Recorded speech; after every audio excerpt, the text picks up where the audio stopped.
She also added that the engagement for Nigeria will serve as a renewed hope, which will aid more partnership with trading partners across the world. Nigeria is one of the United States' strongest trading partners and was the United States' largest trading partner in sub-Saharan Africa. This relationship has resulted in the massive inflow of foreign direct investments to Nigeria, while there are Nigerian companies and professionals conducting business in the United States. We hope to continue to strengthen our ties as Africa's economic giant. The head of the U.S. delegation, His Excellency Sylvester Tuna, said the engagement is pertinent to boost business relationship with Nigeria, a leading economic player in Africa, and achieve a desired objective for both countries. That our primary focus is to build on the relationship between Houston and Nigeria. That's number one. Where there's a strong relationship, everything else will follow. And where there's a strong relationship, business and trade will follow. Nigeria is a leading economic player on the African continent, but quite frankly, the relationship, the business relationship, the trading relationship, the investment relationship needs to be significantly greater. The Director of Trade, Ministry of Industry, Trade and Investment, Suleiman Adebayo, highlighted the need for extended trading activities between both countries to boost growth in the non-oil sectors. Nigeria and Muslims enjoy great economic ties, especially in the oil and gas sector, with annual trade volumes of over $50 billion. We all agree that the level of Nigerian U.S. bilateral trading activities in sectors around oil and gas, particularly Nigerian exports to the United States, they need therefore to accelerate the growth of non-oil trade between the two countries cannot be overemphasized. This visit would enhance bilateral trade and investment relations between Nigeria and Houston and attract more foreign direct investment for Nigeria. Some Nigerians have condemned President Bola Tinubu and his government following the new increase in the price of petrol on Tuesday. Nigerians woke up to the news of an increase in the pump price of petrol to 617 naira per litre at some filling stations operated by the Nigerian National Petroleum Company Limited in Abuja. Reacting to the hike in fuel price, some Nigerians have shared their grievances. It has always been like that, and there's nothing anybody can do about it. From now going forward, it's bad. That's what I have to say. It's very bad. As in, the cost of labor has not gone up. As a business person, the rate I charge for my jobs is the rate they are still paying me. It hasn't gone up. So it's actually detrimental for my business. The condition of this country, everybody, we are getting tired. Especially this issue of fuel. They increase fuel today, tomorrow they will increase the price, tomorrow they will increase the price. Where are we taking this money to? Them, they are our leaders. Where are they taking this money to? That they are taking this money from our pocket to their own pocket. Where are they taking it to? But still, they don't want us to rest in this country. It affects me badly. Like now, I'm working under somebody.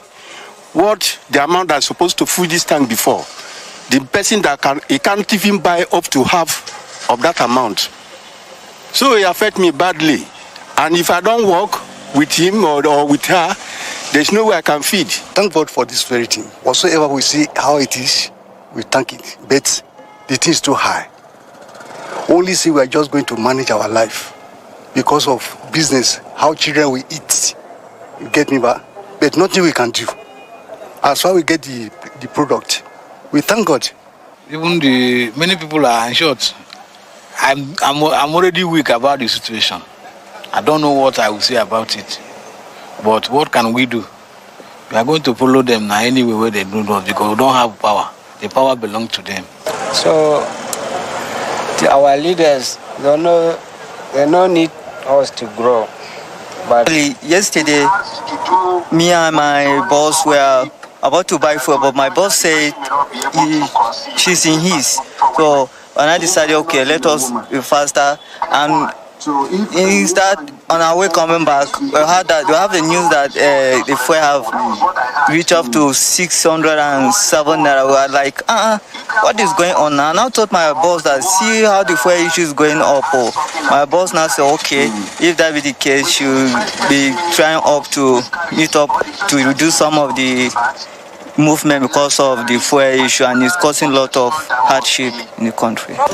The fuel increment is a good policy, but the timing is very, very wrong. Not even when we have a new government that just enter power. In less than 2 months, you are increasing fuel 2 times. No matter what, even though you want the market forces to determine, you allow the first increment, people get used to it. Then after within 6 months of yours of taking over, before you can now think of adding something. It's very, very terrible on us. It tells on us. It tells on us seriously. We only pray that the government will do something to help us, to alleviate us, to set us free from the one that we are in, and now we get another one.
All right, welcome back, and that is the end of the business news, but we will get into our interviews right away. I did mention at the beginning of the program that my guests are here with me, and I will be introducing them.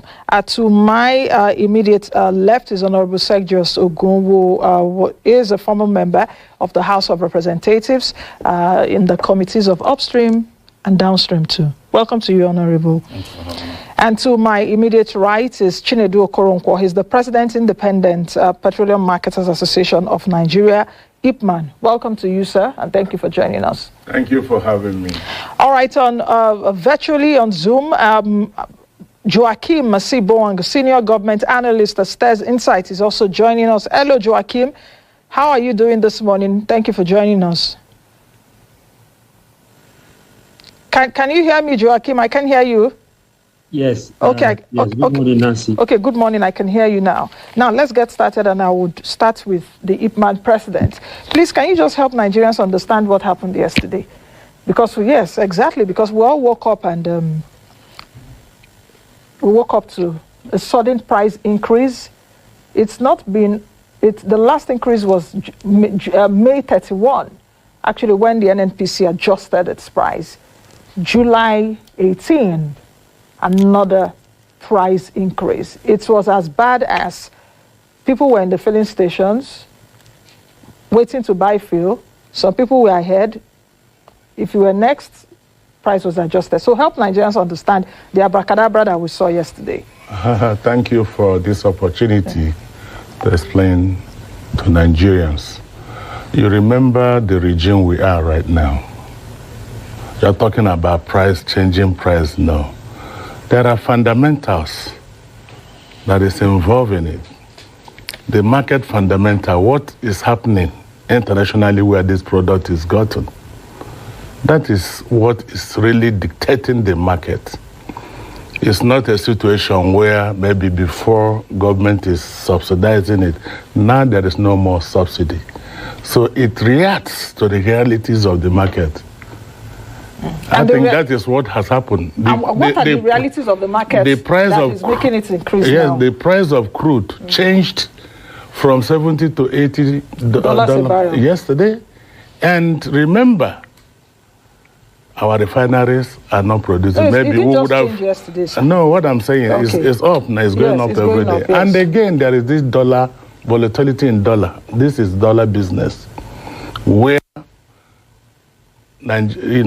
before we were having basically two major doors of where you can get a cheaper if you are importing. Maybe when an NPC was sold.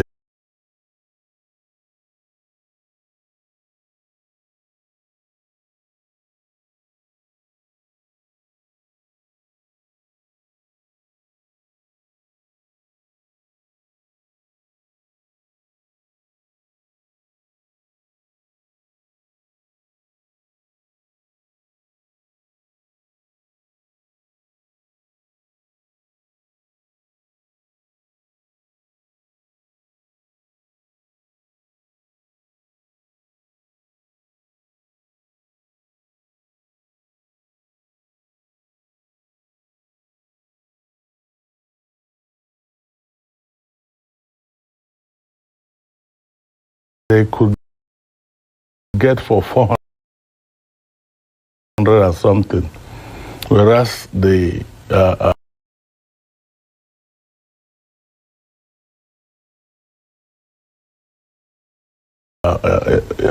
black market could be going for 700. But now there is this floating of naira, as I yesterday.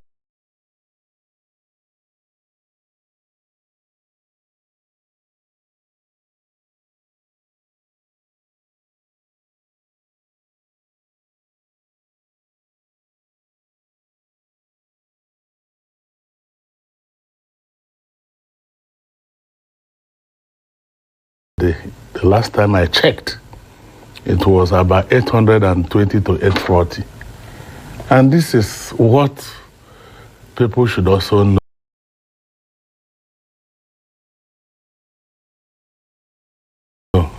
That it is not anybody's making. Well, the price is no more regulated by government, or it is the market. But what I also understand, and what the NNPC boss has also said many times, is that NNPC Limited, which is the sole importer now, isn't it? It's still, they are not the sole importer. Hold on. Who imported this one now that is given to you people? No, listen. Hold on to me. Hold on, sir. I answer this one. This one people are selling now. Who imported it?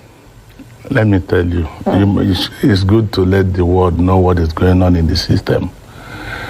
As I speak now, there is a commissioning of Emadeb Depot. And some others that will import. No, they have brought. That's what I'm saying. But I'm supposed to be there. Yes, I understand. Are they the ones that brought in this supply now? They are not the ones. You know that for every good business, you must ensure you are still in the business. What is the market reacting? Can they go back again? Now, what I want us to establish and what I want you to answer is NNPC as at, let me put it yesterday. As at yesterday is the sole importer. Anything can happen from today. NNPC is the one supplying you and your colleagues, and even Moman, as it were. NNPC always say that they have over 30 days of supply. They don't just go every day and be importing fuel. So that 30 days of supply had a landing cost, had everything that was attached to it. So what made the price jump when you and your colleagues went to get the fuel? Right. Because that is what I'm telling that cost you. has been imputed at least monthly. You know that NNPC, they are limited. I understand that. So can they finish their stock and they cannot get the product again? They have to react with the realities of the market every day now. That is what is happening. We are no more in a regime where I had some people saying, you just in the line, like you just said, the price will change. When the people giving you have changed their distance, so what do? You have to change. Okay, I will so that you remain in business. So with what you are telling me now, prices, I understand market fundamentals. I don't think I'm ignorant to what you're saying. This is what I do every day. You do it. Yes. Thank you. But what I'm saying is that how do we now explain to Nigerians that are watching us now that we're in a deregulated market and the prices, I'm afraid, and unfortunately, the prices may begin to go higher because those market fundamentals are not favorable now. And those market fundamentals are the all Brent crude price is up. Those market fundamentals are Nigeria, we are not producing that much. We are not meeting our OPEC quota. Those price fundamentals are Naira is under pressure, is depreciated. Those market fundamentals are Forex supply is not there. I understand everything you are saying. But what I am saying is that please help us to explain now. Yes. And how can Nigerians understand that they may also wake up tomorrow and fuel price will be 700 Naira because it is possible the market fundamentals are still there? Good. That is why we in IPMAN, we didn't fold our hands. We have brought, even though CNG usage has been there since 2007 in Benin, now we have made people to realize that, look, there are other alternatives where this nation cannot transit. We are not importing this gas. It's being flared in billions of cups every day. The government should take opportunity, should, take this golden opportunity on trying to create the market. Demand is there, but no market. Okay, I'll come back to you. Honorable, I just had to start with Imam President because it's really not a laughing matter. Nigerians are really suffering. Everybody is really suffering. Everybody is suffering, but the rich, it's the impact the rich. is what is the profit? No. It's the rich that are still able to buy fuel. The rich crying, but it now depends on the degree because even the rich are the ones that can afford fuel now. So, Honorable, is the government, with what we've seen in the last 2 weeks or so, do you think that this government is thinking through its policies holistically? Well, especially after subsidy is gone statement, cash transfer, 5,000 initially, according to the one, now 8,000. Now, President is saying we are reviewing it. Now, the retail arm of NNPC Limited coming up with this price adjustment yesterday. Do you think that this government is really holistically thinking through these policies? Yeah, I think they're just grandstanding, but you can also understand why that is happening. There's a case in court. We have to hit the ground running, give the impression that we are doing all the right things and all. That is understandable. But my biggest challenge really is we should take politics out of this whole thing. Maybe we don't want to revisit the past. When Jonathan removed subsidy in January 2012, this same group of people were the one that almost truncated our democracy by doing Occupy Nigeria. Some people became popular through that. 11 years after, what has changed? We had the capacity to do what Chief Koronko just had mentioned just now. We could have gone the CNG route and all that. We didn't take all that. So today, we're at our lowest. And now we are trying to do all manner of things. So now we don't have that window to introduce all the palliatives they are talking about. The palliative I can understand. The president doesn't really have a choice in the $800 million. He doesn't have a choice in that because that's World Bank. You will know. I shouldn't be telling you that maybe the public. There are conditionalities attached to that loan. You know, the World Bank, they do, most of these are policies, they're looking at the Western world where you have welfare. We don't have that here. So all this conditional cash transfer, the loans we are taking for that, I don't think is Nigerian government really. It's the World Bank that is suggesting all that. Because they always believe in their own system, take care of the poorest of the poor. So that there's no agitation, people are not dying unnecessarily, even though I do not believe that is what we need in Nigeria. Fix the roads, the rural roads. Fix healthcare in the primary healthcare center, closest to the people. So when the people can stay alive, can go to farm and do their basic things, they can farm to survive and take care of themselves. So to go back to your question, yes, the government right now don't even have any solution to most of these things. They don't have, because as much as they want to remove subsidy, it's a good thing to remove subsidy. And like you said earlier, prices might go up. Honorable, okay, now the subsidy has been removed. Looking down the line now, do we think it's a good thing to have removed the subsidy? And let me situate my point. Even the U.S., which you've mentioned, the U.S. is father of subsidies. They have food stamps. They can even give you houses if you are homeless. They give unemployment. If you don't have work, they'll be giving you money weekly. So the U.S. is father of subsidies.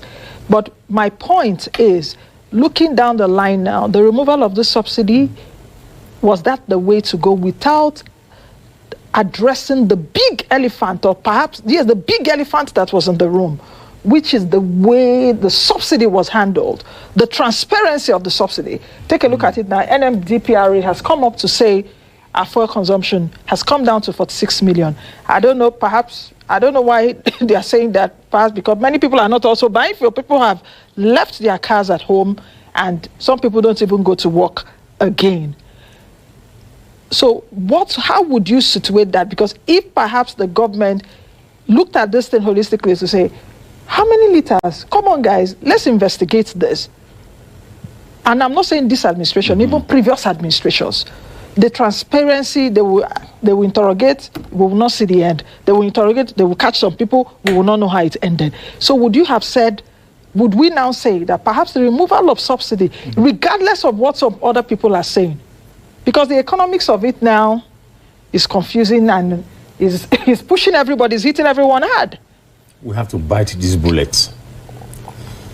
Because that's why I refer to 2012, when we had a window to systematically do it, gradually let it phase out a subsidy. We didn't take the opportunity then, because these same people said no, it shouldn't happen, all for politics. So today, we are down on our knees, and we're not struggling to do it. Well, the Buhari regime kicked the can down the road and said June, when they were living in May. But like the NNPC boss said, even the so-called money budgeted for it, when people talk about the savings made, there are no savings, they were loans. If I'm drinking champagne every day and the doctor says, or the banker says, you cannot sustain this because I'm borrowing to drink champagne, you have to stop. I have not made any savings because I was borrowing all the while. So like the NNPC boss said, the budget was not cash backed. So it was the federation money that they were borrowing, or rather they were using, but it was not cash back in the budget. So there's no better time to remove it. That's the point I'm trying to make. It should have been removed since 2012, when Jonathan dared to take that decision. Today, if you say we are spending over 400 and something billion every month on subsidy, I know where you were going to about the quantity they claim we were consuming. At the point, they say even 90 million. Yes. And then we checked, we didn't have capacity to store more than 60 million. It's good if my president is here now. We didn't have capacity, and I said it on the program. So were you storing it virtually? So there has been the previous government, they've lied so much to us about subsidy. A whole lot happened that they didn't have the courage to take decisions. Nancy, let me tell you this. You can get this from NATI. Either you go to their website or ask the executive director to give it to you. Every year before the election, okay, we'll call it election year, the year preceding the election year, the subsidy will always go up. Amount spent on subsidy will always go up. So past government and possibly this government will use subsidy for elections. So that's why they didn't have the courage to remove it. They will use it for anything. So there was no honesty in the regime. So should Nigerians now pay? Thank you. Should we now pay for that dishonesty? Meanwhile, perhaps the bigger problem that would have been addressed is to address the shenanigans, the corruption, and the non-transparency and accountability in that. Do you know why they cannot? Why? Because everybody's involved. The president of Nigerians now, we go suffer. So that's why we have to hold government responsible. So the suffering now is that remove it, guys, and every other person would have gone with briefcases of dollars. But anyway, Joachim, Joachim is in Lagos and is joining us via Zoom. Joachim, I guess you've heard our two guests here in the studio. Nigerians are squeezed on every side right now. In fact, if my president said earlier, the rich also cry. But the rich, perhaps the rich is just groaning. They never cry. Now, the poor people, they cry. Yes. Poor people now blood, they come off our eyes now. So Nigerians are squeezed right now and our incomes are depressed. Petrol price hike, naira depreciation, just like I enumerated earlier. What do you think about this issue of market forces? What do you think? And do you also see that fuel price might increase, perhaps in the next few weeks, because these market forces are still there? Yes. Good morning once again, Nancy. The issue of market forces is something that, unfortunately, Nigerians are learning about in real time. Given all that has happened over the last 2 months, what is now abundantly clear is that since the price of petrol is determined by these market forces, right, is determined by two things, mainly.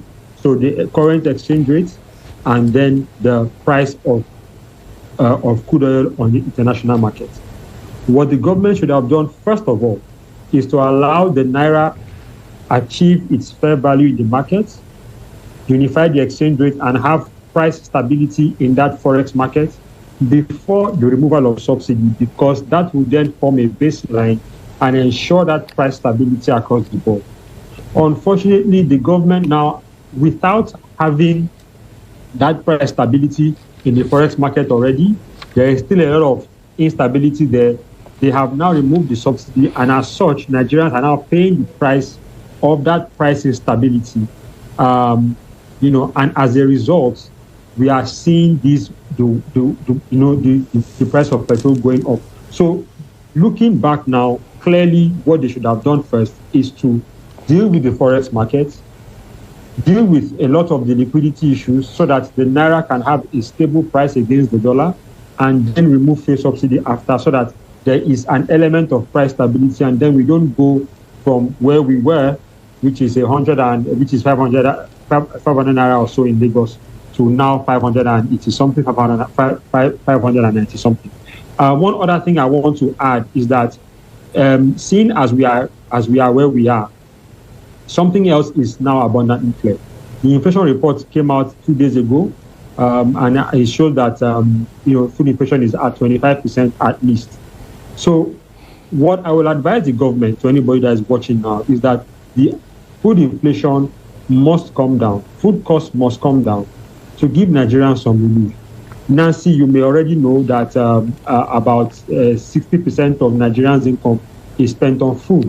If the government can ensure that food prices come down, then they can give Nigerians relief on that side, and it is perhaps the greatest subsidy that any Nigerian government can give Nigerians right now, because minimum wage only applies to people who are currently in employment, and so on. But having food prices come down affects every Nigerian, and will give Nigerians much needed relief. And how do they do that? They can remove all or most of the restrictions on food imports to ensure that there's sufficient supply and food prices come down. Because, like you said, if Nigerians are squeezed on the left by high food prices and squeezed on the right by high fuel prices and transport costs, then we may see the real market forces any day now. Okay, Joachim, just in a few seconds before I come back here to the studio, concerning the naira, which you spoke about, this affects the naira harmonization, which we've seen now. With what we've seen now in the last few weeks, at the I&E window, do you think now that the I&E window rate is chasing the parallel market, or otherwise known as the black market rate? Because that is what is seeming like right now. The I&E window, I think 795, if I'm not mistaken. The black market window, the parallel market, is about 820 or 840. Depends on which area of the country you are in.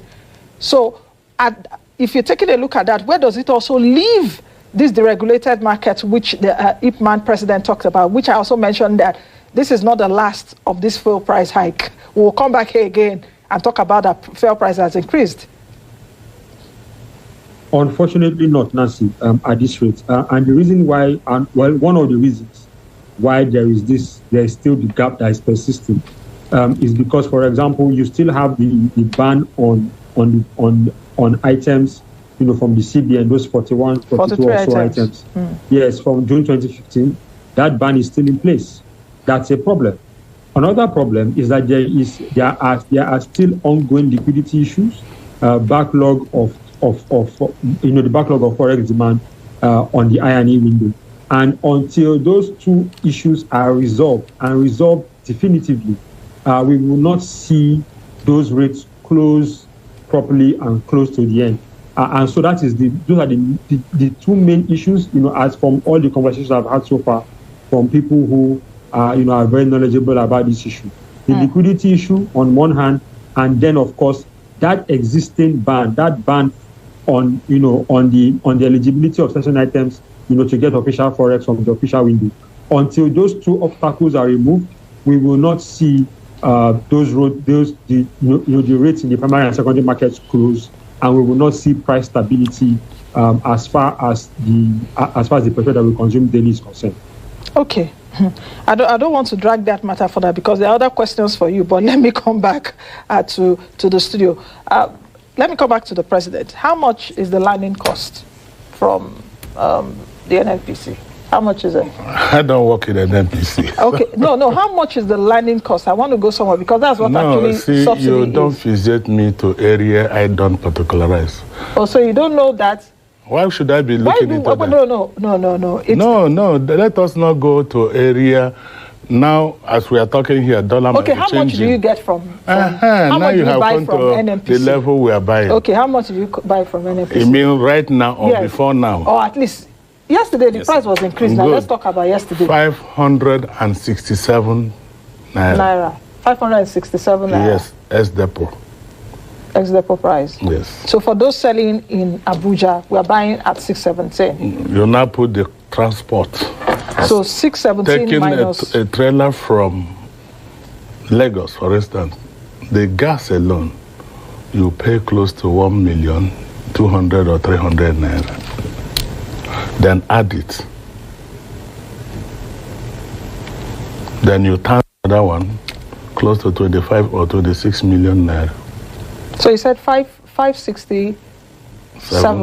Okay. In Port Harcourt, I'm using Port Harcourt. This thing is modulated. That is Port Harcourt price right now. 567 in Port Harcourt. Yeah. Okay. So for Abuja, it will be higher, definitely, because of the transport distance parity. Okay, so let's say... Okay, so let me just use Abuja roughly. So that means there's a difference of about 15 naira. So in that 15 naira, I'm using 617. Yes. In that 15 naira is where your profit is in, everything. And also your transport. No more equalization fund. They are aware. Okay.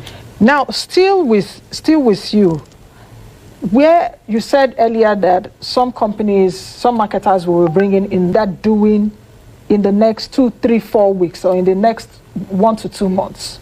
Because now it will not be that NNPC will be the sole importer. Yes. But NNPC will still be the major importer.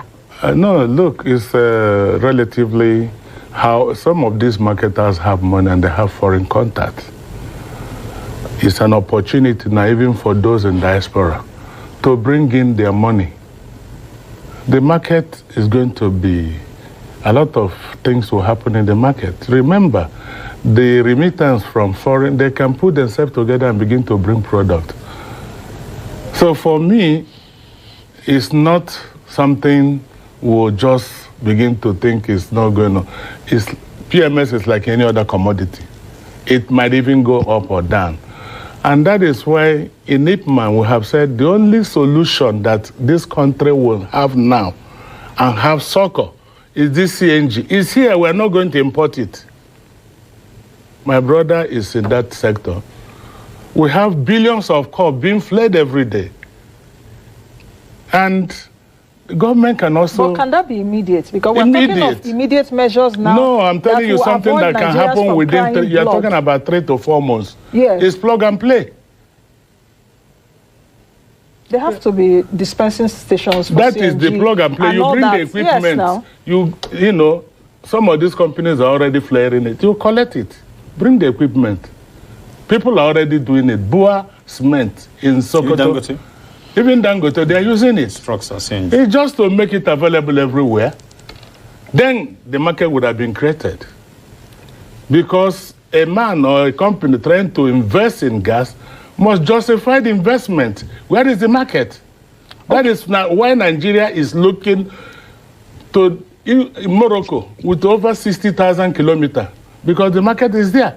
But we have over 200 million people here that you can also affect their life. It's cheaper, friendly, and that is economical.